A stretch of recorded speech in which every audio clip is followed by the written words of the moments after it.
بسم الله الرحمن الرحيم.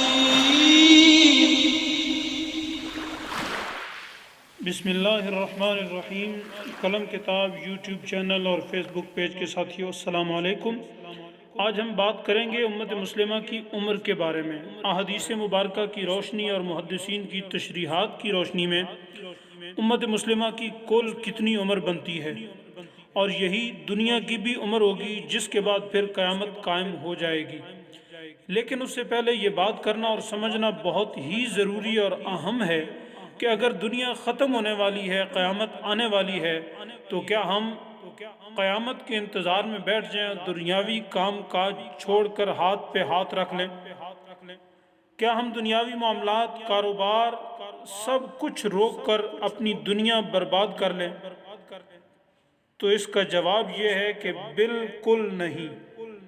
ہم نے تو اپنے دین سے یہ سیکھ رکھا ہے کہ ہم دنیا کے لیے ایسے کوشاں رہیں گویا کہ ہمیں ہمیشہ اس دنیا میں رہنا ہے، اور یہ کہ جب تک دنیا کی زندگی کا پہیہ از خود نہ رکے ہم بھی نہیں رکیں گے.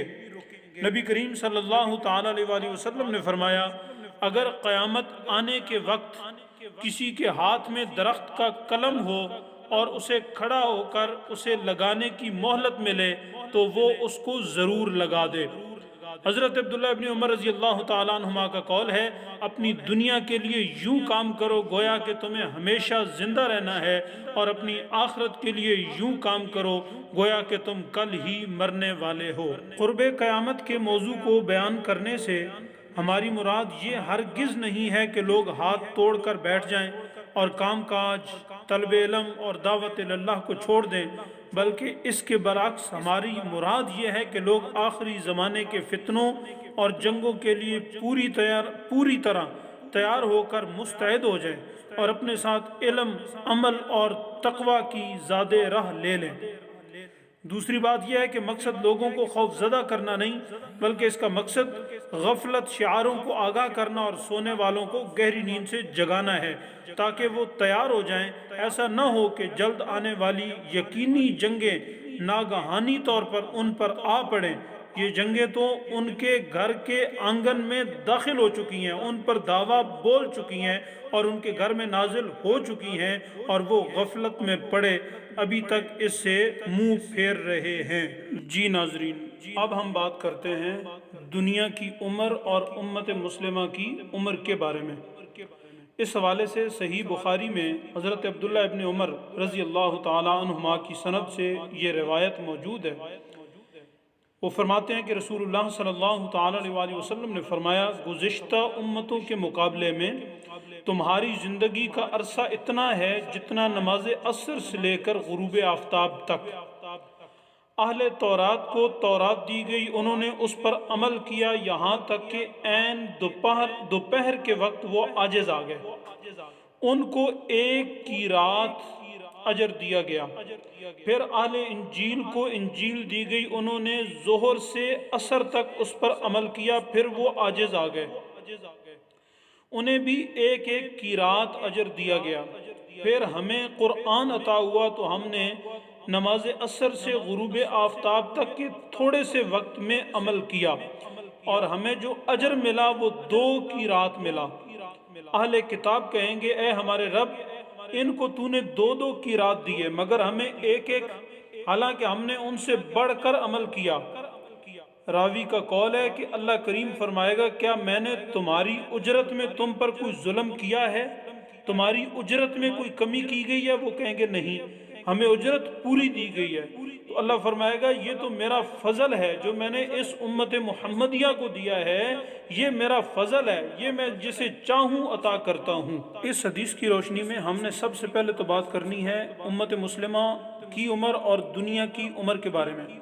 لیکن جہاں تک اس حدیث پاک میں اہل کتاب کی طرف سے اللہ کی بارگاہ میں یہ سوال، یہ اعتراض کیے جانے کا تعلق ہے کہ ہم نے دنیاوی زندگی میں لمبا عرصہ اور لمبی عمر پائی، ہمارے اعمال زیادہ ہیں، ہمارے اعمال زیادہ ہیں تو ہم ان سے بڑھ کر فرما بردار بھی ہیں، تو ہمارا اجر بھی زیادہ ہونا چاہیے؟ تو اس کا جواب ہم بعد میں دیتے ہیں آپ کو، پہلے ہم بات کرتے ہیں اس حدیث کی روشنی میں امت مسلمہ کی اور دنیا کی عمر کے بارے میں۔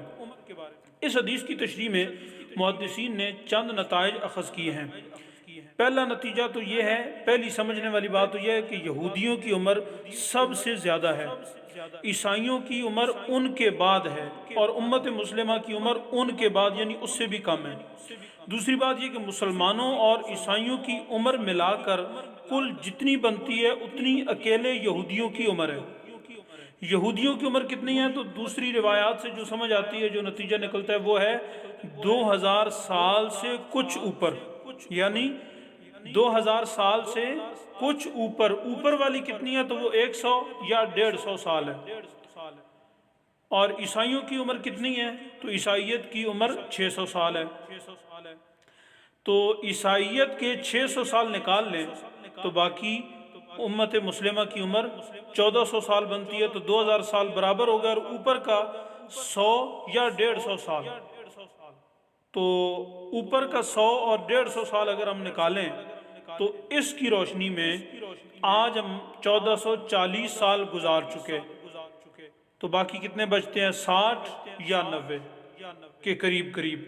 تو یہ عمر ہے امت مسلمہ کی، اور اتنا زمانہ باقی رہ گیا ہے جو ان احادیث کی روشنی میں عمر ہمیں ملتی ہے اور جو نتیجہ اخذ ہوتا ہے۔ ہم آخر میں یہ بات بہت زور دے کر آپ کو عرض کریں گے کہ کوئی بھی شخص امت مسلمہ کی عمر کی تاریخ اور سن کا تعین نہیں کر سکتا، اور کسی کے بس میں نہیں ہے کہ وہ ایسا کر سکے۔ ہم نے تو فقط صحیح آثار پر اعتماد کرتے ہوئے تخمین اندازے لگائے ہیں، اور اس سلسلے میں ان باتوں کو بھی پیش نظر رکھا ہے جن کی تصدیق بڑے بڑے علماء نے ان آثار کی شرح کرتے وقت فرمائی ہے۔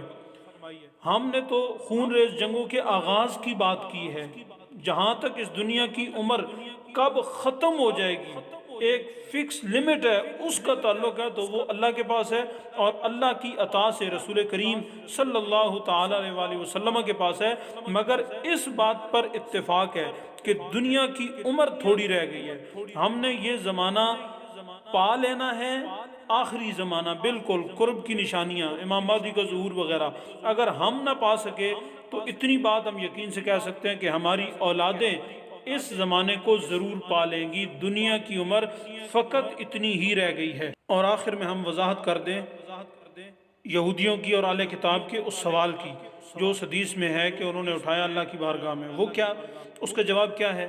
کیا وہ لوگ جنہوں نے ایک گونگے بچڑے کے متعلق کہا یہ تمہارا بھی معبود ہے اور موسیٰ کا بھی، یہ بات کر سکتے ہیں برابری کی ان لوگوں سے جنہوں نے کہا کہ لا الہ الا اللہ، اللہ کے سوا کوئی معبود نہیں ہے؟ کیا وہ لوگ جنہوں نے کہا کہ عزیر اللہ کے بیٹے ہیں، یا وہ لوگ جنہوں نے کہا عیسیٰ اللہ کے بیٹے ہیں، ان لوگوں کے برابر ہو سکتے ہیں جنہوں نے کہا اللہ ایک ہے، وہ بے نیاز ہے، اس نے نہ جنا نہ وہ جنا گیا، اس کا کوئی ہمسر نہیں ہے؟ کیا وہ لوگ جنہوں نے کہا اللہ تنگ دست ہے اور ہم غنی ہیں، یا جنہوں نے کہا کیا تمہارا رب ہمارے لیے آسمان سے دسترخوان نازل کر سکتا ہے، ان لوگوں کی برابری کر سکتے ہیں جنہوں نے کہا کہ اللہ تو غنی ہے اور ہم تیرے محتاج ہیں؟ کیا وہ لوگ جنہوں نے کہا ہم نے سن لیا اور نافرمانی کی، ان لوگوں کے برابر ہو سکتے ہیں جنہوں نے کہا ہم نے سن لیا اور اے اللہ ہم نے اطاعت بھی کی؟ کیا وہ لوگ جنہوں نے کہا جاؤ تم اور تمہارا رب لڑو، ہم یہاں بیٹھے ہیں، ان جیسے ہو سکتے ہیں جنہوں نے کہا یا رسول اللہ آپ ہمیں جس جگہ حکم دیں گے ہم وہاں جا کر لڑیں گے؟ تو کیسے برابری ہو سکتی ہے؟ یہ صرف یہود و نصارہ کا ایک باطل گمان تھا۔ ناظرین امید کرتے ہیں آپ کو ویڈیو پسند آئی ہوگی، چینل سبسکرائب کریں، ویڈیو کو لائک کریں، شیئر کریں۔ السلام علیکم ورحمۃ اللہ۔